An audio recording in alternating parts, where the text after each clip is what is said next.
Bonjour à tous et bienvenue sur les petits papiers d'Ilse. Ilse, c'est moi, je suis Judith, démonstratrice Stampin' Up près de Lille. Je vous propose aujourd'hui de faire cette petite carte dont j'ai emprunté l'idée générale à Connie Stewart, qui est démonstratrice aux États-Unis. C'est une carte avec une petite surprise, si on peut dire, puisqu'elle s'ouvre de manière un peu originale. J'essaye de vérifier que vous la voyez bien à la caméra. Voilà, les mesures ne sont pas les mêmes, puisque vous savez peut-être que les standards américains ne sont pas les mêmes que les nôtres en termes d'enveloppe et du coup de cartes standard. Donc j'ai refait mes propres dimensions, j'ai changé évidemment aussi les visuels et je les ai mis au goût du jour de cet hiver. Pour réaliser cette carte, il faudra une base de carte qui mesure 10 cm et demi sur 29,7. En fait, j'ai coupé une feuille A4 en son milieu, en format paysage.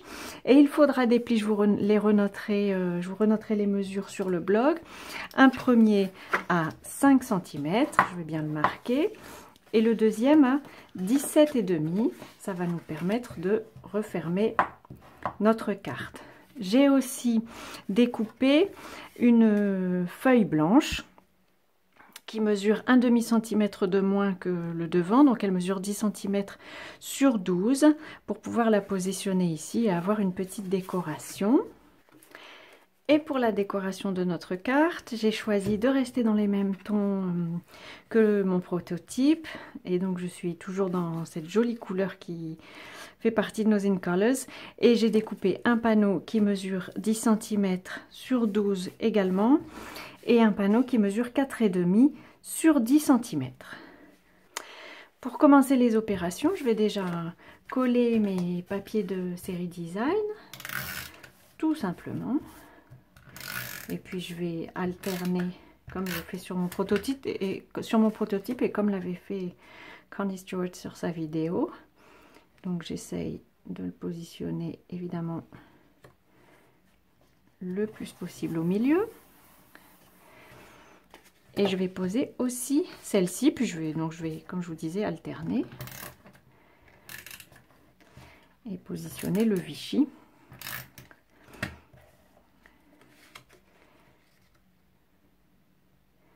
Voilà, comme ceci. Alors, pour faire la découpe, ici, qui va permettre à l'étiquette de passer sa tête par la fenêtre, si on peut dire, j'ai découpé dans un post-it une étiquette avec la même perforatrice. Il s'agit de la perforatrice étiquette du quotidien. Je vais donc perforer. C'est un post-it classique, j'ai juste veillé à découper la partie avec la bande un peu adhésive. Ça me permettra en fait de positionner à l'endroit que je souhaite et de façon la plus facile la fenêtre, on va dire. Et donc je vais la positionner ici. Pour perforer du coup l'image, je rouvre ma carte parce que je ne veux pas perforer cette partie-ci. Et je glisse ma carte dans la perforatrice et tout simplement je vais positionner cette étiquette pile à l'endroit que je viens de choisir. Je vérifie juste que je suis bien positionnée. Je pose la perforatrice parce qu'il va falloir passer au travers de 2 épaisseurs. Et du coup, il faut mettre un peu d'huile de coude. Et voilà, ma petite fenêtre est placée. Pour réaliser l'étiquette, j'ai choisi de reprendre les mêmes couleurs. Donc, pour les tons bleus, ici, on est en souffle d'écume. Je positionne mon tampon. Et pour les tampons, j'ai choisi le set de tampons feuillage givré. Toutes les images et textes viennent de ce set de tampons-ci. Je vais déjà tamponner le texte. Alors, je commence par tamponner le texte parce que ça me sera plus facile, je trouve, de positionner l'étiquette. Donc, par rapport à ma chute de papier blanc, j'essaye de mettre mon texte le plus au milieu. Et je perfore l'étiquette en me positionnant, alors autant que possible, de façon bien horizontale et le plus près possible du bord parce que je voudrais que cette étiquette blanche soit plus petite que la bleue que je vais découper par la suite. Donc, une fois que je suis bien positionnée comme je le souhaite, je peux appuyer. Et pour que mon étiquette soit un peu plus petite, je la reglisse dans la perforatrice. Et quand je suis sûre qu'on voit tout mon texte, je peux à nouveau appuyer. Voilà, comme ça mon étiquette est un peu plus petite que celle de base. Et celle de base, je vais la découper dans du papier souffle d'écume parce que j'ai envie qu'on voit un petit peu cette deuxième couleur. Cette étiquette-ci, pardon, j'ai aussi envie de la décorer un petit peu avec le tampon de flocon qui vient de ce set que j'aime beaucoup. Mais je vais d'abord le tamponner sur le côté pour que l'image soit un peu moins visible que le texte, sinon elle le ferait un peu disparaître. Et je le fais de chaque côté de mon texte. Voilà, comme ça le bleu est un peu estampé et ça ne fait pas disparaître le texte. Pendant que j'ai mon tampon, je vais prendre aussi cette petite illustration que j'ai choisie pour la feuille intérieure.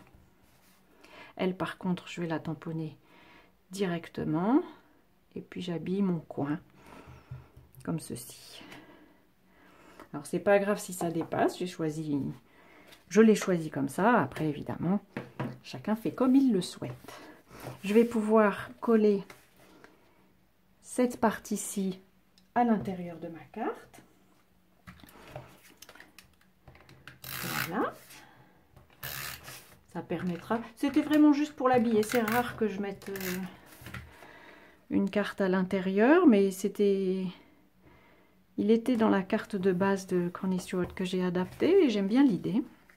Et alors, pour positionner cette étiquette, je vais déjà coller la blanche sur la bleue.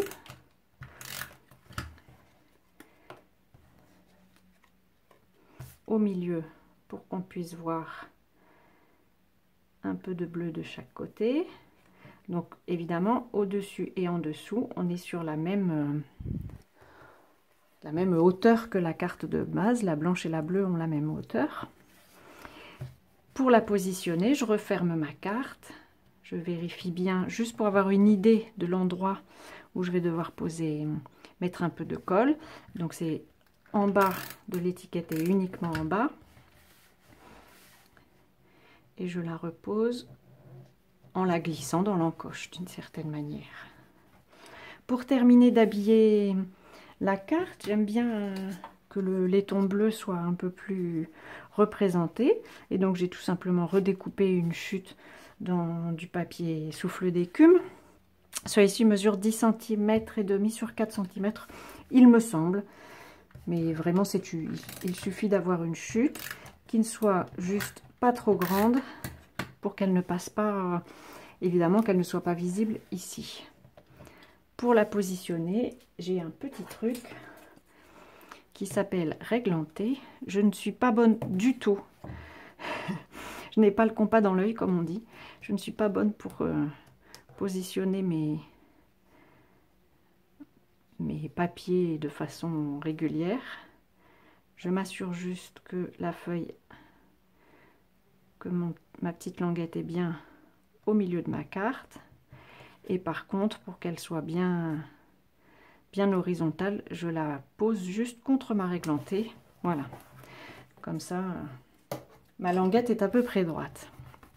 Pour terminer la décoration, j'ai fait un petit nœud avec le ruban qui s'appelle, je triche, ruban métallisé et qui est de couleur souffle d'écume lui aussi.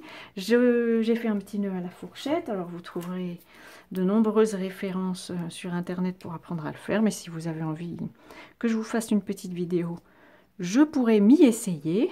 Et donc je pose mon petit nœud sur un point de colle et voilà, je positionne mon petit nœud. Voici donc la jumelle de ma carte.